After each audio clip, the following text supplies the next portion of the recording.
Being in charge of making a video game is hard and time-consuming, and unlike being a film director, you don't get to spend your downtime hanging out with movie stars. Well, unless you're Hideo Kojima. That's presumably the reason why so many video game creators choose to put themselves in their own games, so they can get a bit of that sweet recognition, and also, surprisingly often, attempt to kill the player. Wonder if there's any deeper meaning there. Probably not. Anyway, here are 7 more times that game developers cameoed in their own games. Enjoy!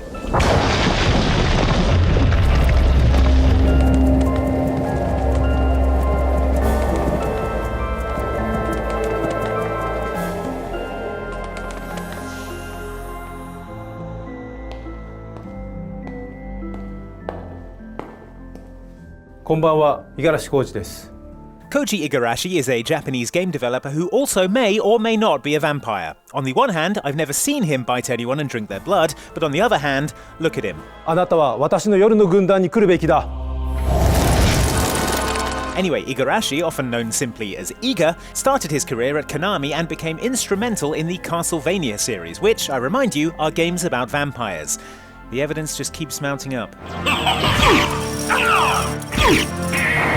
Eventually, after working on countless Castlevania games, Iga left Konami to start his own company, presumably so he could work on something that wasn't a vampire game. What's that? He immediately made a vampire game? Interesting. No further questions, Your Honor. The game in question, Bloodstained: Ritual of the Night, was funded via Kickstarter, and one of the game's stretch goals was a piece of Day 1 DLC called Iga's Backpack that added a new quest, new items, and a new boss fight against none other than Koji Igarashi himself. And if you still had any doubt in your mind as to whether or not he's a vampire, I would encourage you to look at this footage. As long as I am called for, I will keep resurrecting. Iga is a super powerful boss who fights basically like Dracula and can teleport, hits you with both physical and magic attacks, as well as having strong opinions about how acceptable things are. Unacceptable. Take. So you're gonna have your work cut out for you. I give in. Oh great, now who's gonna make Bloodstained: Ritual of the Night 2? Heir to the title of Holy Warrior.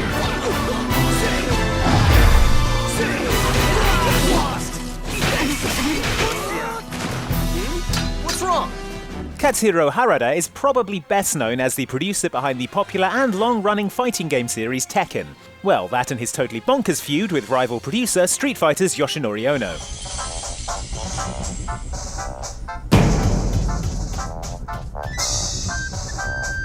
However, Harada is also a member of Project Soul, the team behind the Soul Calibur games, lending his years of experience in the field of digital fistfighting to a game where it's okay to hit people with giant swords if you have an important-sounding voiceover before the match. Warriors who shine in the dark corners of history. Show me.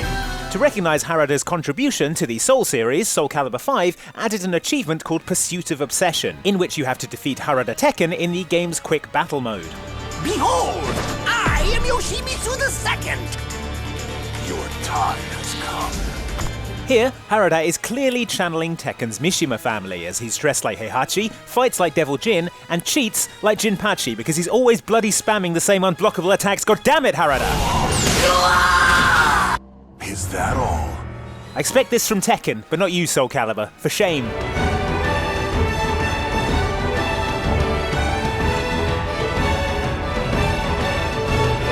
I don't know what you imagine when you think of the sort of people who made Halo, but I've always imagined a bunch of very serious people who are heavily into Norse mythology and epic metal, and also spend a lot of time hiking.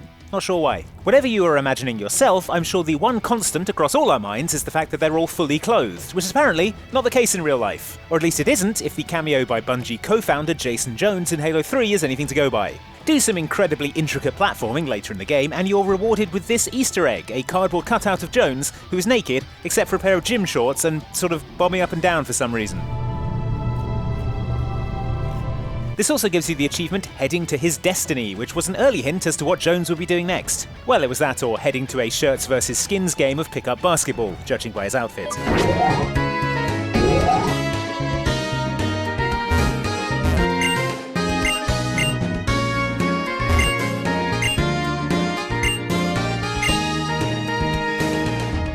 Pokemon developers Game Freak are famous for putting themselves in their games, usually in a little office you can visit where they're working on Pokemon stuff, because the job doesn't stop just because you're making a cameo in a game, guys. Come on, nose to the grindstone.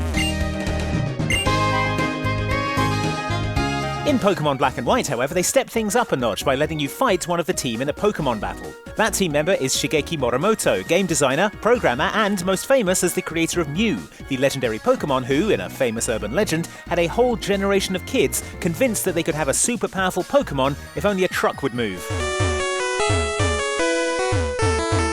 Any day now, I can feel it. Anyway, by the time of Pokemon Black and White, Morimoto had clearly had enough of punk kids coming to his office asking for a Mew, and as such, is ready to rumble with a Pokemon team that is tough, balanced, and crucially, doesn't contain a Mew. Back to watching the truck, I guess.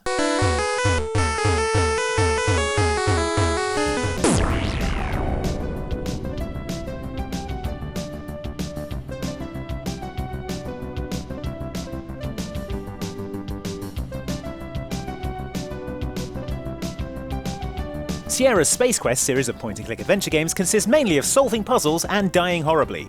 Not necessarily in that order.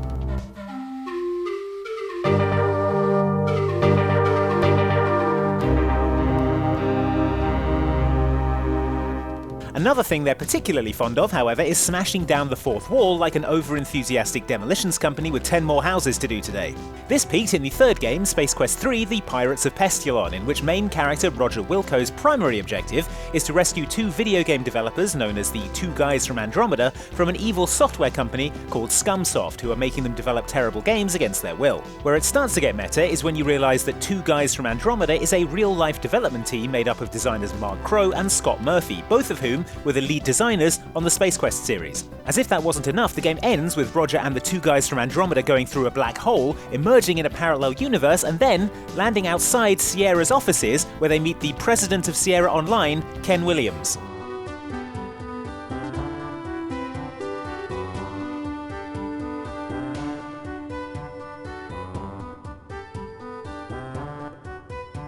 Who offers them a job?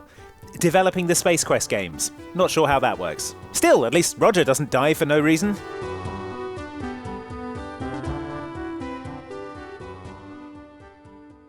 I mean, apart from dying inside, emotionally. Hi to everyone in North America, and especially all the cute babes. I'm Hideki Kamiya, director of the Wonderful 101.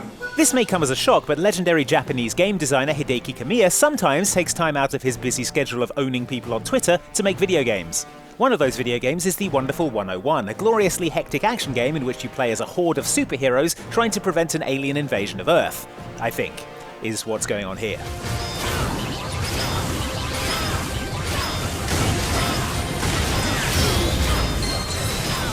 As implied by the title, there are plenty of playable characters for you to use. 101 of them, in fact, and that's not even counting these secret characters, one of whom, number 112, is the Wonderful 101's director, Hideki Kamiya himself, seen here, probably reading replies from various people he's owned on Twitter. Kamiya's power in the game comes from his ever-present sunglasses, and is a giant fricking laser beam that destroys anything in its path. Kamiya's only drawback is that he has notoriously thin skin. If literally anything attacks him, he explodes and it's game over. Which, now that we think about it, does sound like someone who spends a lot of time on Twitter. Well played, the Wonderful 101.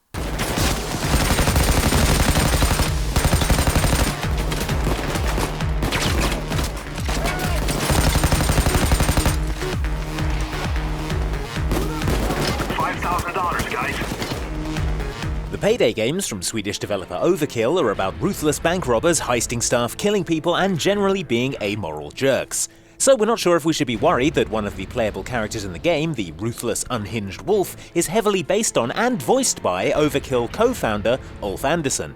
Get ready to face some heavy firepower! According to his official in-game biography, Wolf ran a software company until the economic slump in the early 2000s caused him to lose most of his clients, apart from one who got cold feet, withheld payments, and eventually pulled out of their business arrangement without providing compensation. This caused Wolf's company to go bankrupt and forced him into a life of exciting cinematic crime to support his family. Worryingly, this exactly mirrors Ulf Andersson's business past, where his previous company, Grin Software, was working on a game called Project Fortress with Square Enix, who suddenly pulled out of the business arrangement without providing compensation, forcing Grin into bankruptcy. And while we're at it, Ulf is Swedish for wolf. Did we mention wolf is Swedish? Looks like snipers are gonna get involved.